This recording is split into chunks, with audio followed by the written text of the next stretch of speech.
My name is Peter Hart. It's actually Melvin Peter Hart. I was a junior. My date of birth is July 24th, 1936. I grew up mostly in this very town, Trumbull.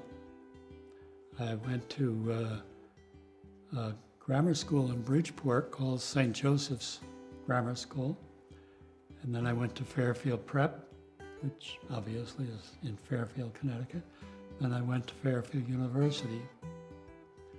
The teachers always told my mother that I have a lot of ability, but I don't get good marks. And so she confronted me with that a few times. And I said, there are things more important than get good marks. So she didn't agree, but that was that. And I'm a people person. I enjoy people, and apparently they enjoy me.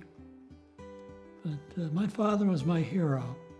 I thought my father could do anything. Anything I saw him do, he excelled at. I started running when I was 50 years old. In 1987, I did my first marathon. I managed to finish. I was what they call a back of the packer. When I crossed the finish line, I realized I was mistaken about one thing about my father. My father did everything well that he chose to do because he knew he could do it well. He would never have bothered to run a marathon. And I've thought about it since, and I think anything worth doing is doing it poorly.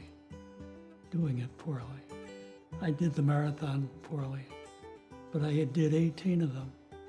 None of them were great, but I finished every one of them. I guess that defines something about me. What do you think of your greatest accomplishment?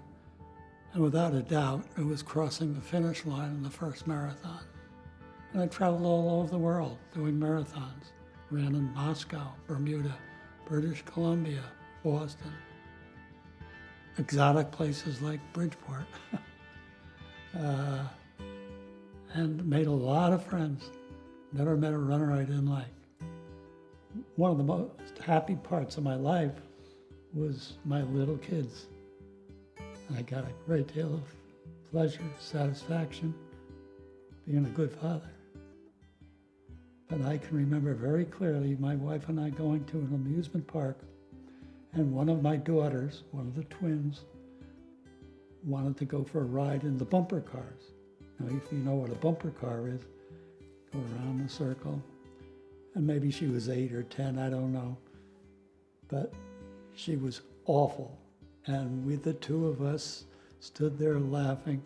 I think I laughed harder that day than any time in my life.